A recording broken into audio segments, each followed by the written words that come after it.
Hello student, स्वागत है आप सभी का एक बार फिर से हमारे इस ऑफिशियल यूट्यूब चैनल में जिसका नाम है एसोल सॉल्यूशन। मैं चंदन कुमार हाजिर हूँ आप सभी के सामने अपनी एक और नई वीडियो के साथ। सो गाइस, आज की ये नई वीडियो हमने आप लोगों के लिए इसलिए बनाई है क्योंकि बहुत सारे स्टूडेंट्स के कमेंट आ रहे थे कि सर मार्क्सवाद के अलगाववाद पर वीडियो बना दीजिए। गाइज, आप सभी की डिमांड पर अब तक हम आप लोगों को MPS master of political science जो भी इग्नू से स्टूडेंट्स कर रहे हैं और वो फर्स्ट ईयर के स्टूडेंट हैं या फिर इसके अलावा कोई और स्टूडेंट्स जो कि मार्क्सवाद के अलगाववाद को पढ़ना चाहते हैं, चाहे वो किसी भी कॉलेज में पढ़ते हैं, किसी भी यूनिवर्सिटी में पढ़ते हैं, तो भाई आप सभी के लिए आज की ये वीडियो जो है ये मोस्ट इंपॉर्टेंट होने वाली है। सबसे पहली बात तो यहाँ पर आप लोगों के लिए हमने यूनिट नंबर 19 कंप्लीट करा दी है क्योंकि वो इससे भी ज़्यादा ज़रूरी है, एग्ज़ाम में वो ज़्यादा पूछा जाता है। तो अगर आप लोगों ने वो वीडियो कर ली है तो आप ये देख सकते हैं। इसके अलावा यूनिट नंबर 18 की ये सेकेंड वीडियो है। अब तक फर्स्ट वीडियो में हम कार्ल मार्क्स के पूरे संपूर्ण जीवन परिचय के बारे में बात कर चुके हैं। इसके साथ साथ एक इम्पॉर्टेंट टॉपिक है अतिरिक्त मूल्य का सिद्धांत, ये भी हम आप लोगों को बता चुके हैं। आज की इस नई वीडियो में हम बात करेंगे अलगाववाद के सिद्धांत के बारे में। ये क्वेश्चन बहुत ज़्यादा आपके एग्जाम में पूछा जाता है। तो चलेगा, ज़्यादा देर न करते हुए आज की अपनी जो इस वीडियो को हम स्टार्ट करते हैं। आज की अपनी इस वीडियो में हम बात करेंगे मार्क्सवाद के अलगाववाद का सिद्धांत। लास्ट ईयर भी आपके एग्जाम में आया था और इग्नू आप सभी अगर देखेंगे प्रीवियस 4 ईयर के क्वेश्चन ही ज़्यादातर रिपीट करता है। तो संभावना है कि ये फर्स्ट शिफ्ट में या सेकंड शिफ्ट में जिस भी शिफ्ट में आपका एग्ज़ाम होने वाला है तो भाई आपके एग्ज़ाम में ये आ सकता है। चलिए हम स्टार्ट करते हैं। अगर आप लोगों ने अब तक इनका जीवन परिचय नहीं पढ़ा है तो बिल्कुल कॉम्प्रिहेंसिव वे में जन्म से लेकर मृत्यु तक हमने बता दिया है कार्ल मार्क्स के जीवन, उसका लिंक डिस्क्रिप्शन बॉक्स में, आप उसको ज़रूर देखिए। चलिए आज हम बात करेंगे अलगाववाद के सिद्धांत के। तो चलिए गाइस, आज की अपनी इस वीडियो को हम स्टार्ट करते हैं। आज हम बात करने वाले हैं सबसे पहली बात तो अलगाववाद की। तो भाई अलगाववाद जो कार्ल मार्क्स की एक सबसे बेहतरीन और सर्वप्रथम सिद्धांत में से है क्योंकि सभी सिद्धांत एक दूसरे से जुड़े हुए हैं।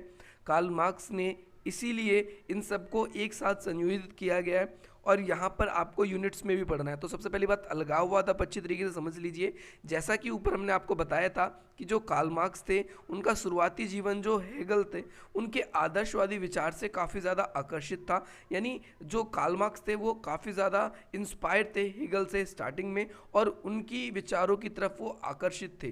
परंतु क्यूबेक के प्रभाव के बाद उन्होंने अपने मानवतावादी यानी समाजवाद को उसमें कुछ और संशोधन किया और समाजवाद को भी ग्रहण किया। पहले ये किसकी तरफ थे आप लोगों को समझना है, हेगल की आदर्शवादी विचारधारा की तरफ आकर्षित थे। लेकिन जैसे ही इन्होंने इनके ऊपर क्यूबेक का प्रभाव पड़ता है और वो समाजवाद को ग्रहण करते हैं, समाजवाद की तरफ बढ़ने लगते हैं। इसका विवरण आप लोगों के लिए EPM में बताया गया है। मैंने EPM की फुल फॉर्म बताई थी। ये बुक बहुत ज़्यादा इंपॉर्टेंट है, आप लोगों को ज़रूर इस बुक के बारे में पढ़ना है।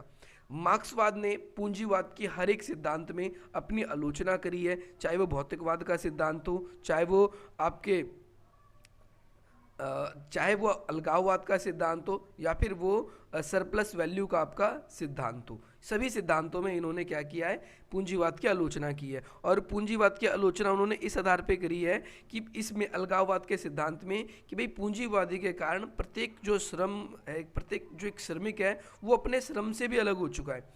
हम डिटेल वाइज बात करेंगे यहाँ पर क्योंकि जो कार्ल मार्क्स जी हैं वो डायरेक्टली इस बात को कहते हैं कि भाई पहले एक मजदूर जो था पहले क्या करता था, किसी भी वस्तु को, संपूर्ण वस्तु को वो खुद बनाता था। जैसे एक कोई बढ़ई है, अगर कोई कुर्सी बनाता था तो संपूर्ण कार्य जो था उस बढ़ई का वो खुद करता था। परंतु आज पूंजीवाद के आ जाने से क्या हुआ है, हमारे समाज में हम कुछ गड़बड़ियाँ देखते हैं। हम ये भी देखते हैं कि समाज में बहुत सारे ऐसे अब मशीनरी प्रोडक्ट्स या मशीनरी फैक्ट्रीज हो गई है जिसमें एक मजदूर पूरा वस्तु खुद नहीं बनाता, अलग अलग चीज़ें बनाई जाती है। जैसे एक कमीज़ का या फिर हम किसी और चीज़ का भी उदाहरण ले तो एक फैक्ट्री के अंदर क्या होता है, कॉलर कोई बनाता है, इसके अलावा सिलाई कोई करता है, पैकिंग कोई करता है। हाँ, इस तरीके से हर एक कार्य जो है अलग अलग व्यक्ति करता है। इसकी वजह से जो व्यक्ति है जो पहले एक मजदूर था उसका अपने श्रम से भी अलगाववाद हो गया है और इस कारण से केवल समाजवाद समाज में ही अलगाववाद से छुटकारा मिल सकता है क्योंकि उसमें एक मजदूर जो है वो अपनी इच्छा से स्वतंत्र होकर कुछ भी कार्य कर पाएगा। क्योंकि पूंजीवादी व्यवस्था में उसे अपने जो भी बुजुर्ग वर्ग या जो भी उसका मालिक हैगा उसके इशारों पर काम करना पड़ता है, अपने इच्छा से वो क्या नहीं कर पाता, अपने काम को बदल नहीं पाता है। और अपने काम को बदल नहीं पाता, जैसे फॉर एग्जांपल मुझे पढ़ाने का काम अच्छा लगता है, लेकिन यहाँ पर पूंजीवादी विचारधारा में पढ़ाने की कोई भी वैकेंसी नहीं है, तो मुझे अपना पेट काटने के लिए कुछ ना कुछ छोटा मोटा काम करना पड़ेगा। परंतु समाजवाद में ऐसा नहीं होगा, ये कार्ल मार्क्स जी का कहना है। अलगाववाद के बारे में उन्होंने कुछ संज्ञा दी है। जैसे अलगाववाद इन्होंने बताया है बेसिकली 3 प्रकार से होती है, विमुखता, अभिदृष्टिकेयता और मूर्त निपुणता। इसके बारे में हम बात करेंगे बाद में, बट यहाँ पर सबसे पहले आप अलगाववाद शब्द का अर्थ जान लीजिए। अलगाववाद का मतलब क्या होता है? अलगाववाद का मतलब सिंपल होता है कि अमानवीयकरणता। इसका मतलब एक व्यक्ति जो है वो अपने कामों से, अपने कार्यों से ही अलग हो जाता है। दूसरा है स्वयं की क्षति, और कई बार अपने आप को वो समाज से भी बिल्कुल अलग कर लेता है। यहाँ पर हम एग्जाम्पल के साथ करेंगे। यहाँ पर बताया गया है कि पूंजीवादी व्यवस्था में एक जो मजदूर होता है वो मशीन की तरह काम करता है, और अपने साथ जो भी वो काम करता है तो वो उस काम में उसके कोई भी आनंद नहीं होता, उसका कोई भी उसकी इच्छा नहीं होती, लेकिन वो फिर भी अपने पेट काटने के लिए मजबूरी में काम करता है। और उसकी श्रम जो है, पहले कोई भी व्यक्ति कुछ चीज़ बनाता था, संपूर्ण वस्तु बनाता था, जब वो पूरी चीज़ बन जाती थी, जैसे बढ़ई क्या करता है कि एक कोई खिलौना बनाता है लकड़ी का, तो उसको लास्ट में जब उसका कार्य संपन्न हो जाता था तो उसे खुशी मिलती थी, उसे लगता था कि भाई मेरी मेहनत जो है वो सफल रही है, और उससे वो अपने आनंदमय रूप से काम करता था। परंतु आज के समय में ऐसा नहीं होता। प्रत्येक जो मजदूर है वो सिर्फ और सिर्फ, उसे कभी भी आनंद की अनुभूति नहीं होती, वो सिर्फ श्रम मजदूरी करता है, वस्तुओं का निर्माण करता है, और वो भी पूरी प्रक्रिया वो नहीं करता। अगर उसका जो भी श्रम है, उसकी जो भी मजदूरी है, उसे जिंदा रहने के लिए उसे बेचना पड़ता है। अगर वो ऐसा नहीं करेगा, वस्तुओं का निर्माण नहीं करेगा, आधा अधूरा है, जैसा भी है, जिसमें उसकी इच्छा नहीं है, फिर भी उसको वो काम करना पड़ता है, तो वो क्या है कि अपने आप को, अपनी मृत्यु को प्राप्त करवा देगा।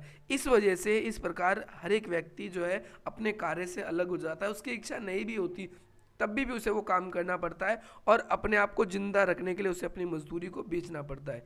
श्रम उत्पादन के जो साथी मजदूर होते हैं उनसे भी वो अलग हट जाता है। जैसे फॉर एग्जांपल के तौर पे हम उदाहरण देंगे, एक मजदूर जो है वो अपने फैक्ट्री में जाता है, काम करता है, वहाँ से शाम को घर लौटता है ना, थोड़ा बहुत खाता पीता है, अपने परिवार को देखता है, नहीं तो सो जाता है। फिर अगले दिन इसका प्रोसीजर यही चलता है, सुबह उठता है, नहाता धोता है, तैयार होता है, फैक्ट्री में निकलता है अपने काम करने के लिए, फिर वहाँ से शाम को लौटता है।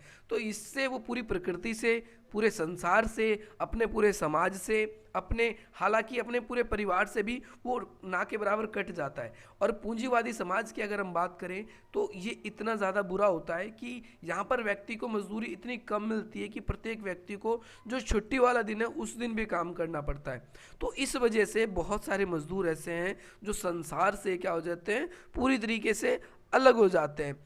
मार्क्स की यही धारणा जो अलगाववाद के सिद्धांत है, और पूंजीवादी समाज में एक मजदूर द्वारा उत्पादित उत्पादन इसीलिए अलग हो जाता है क्योंकि वह उस उत्पादन को जो उसने बनाया है वह उसका ना होकर पूंजीवाद का ही एक उत्पादक प्रोडक्ट बन जाता है। जैसे फॉर एग्जांपल अगर हम कोई भी प्रोडक्ट बनाते हैं अपने जीवन चलाने के लिए, तो वो फिर एक पूंजीवादी उत्पादन के रूप में देखा जाता है, ना कि व्यक्ति की मेहनत के रूप में।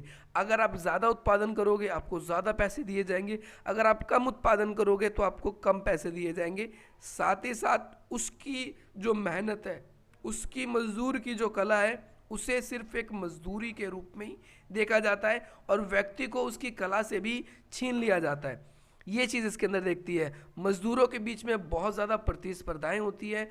एक मजदूर दूसरे मजदूर से सस्ते दाम पे काम करना चाहता है ज़्यादा पैसा कमाने के लिए, और इसी चीज़ का लाभ जो है मजदूरों का जो लाभ है ये पूंजीवादी वर्ग उठाता है, और सारा का सारा जो उसका इंटरेस्ट है वो सारा का सारा उनकी, यानी जो भी उससे लाभ कमाता है वो सारा का सारा अमीर वर्ग के हाथ में चला जाता है।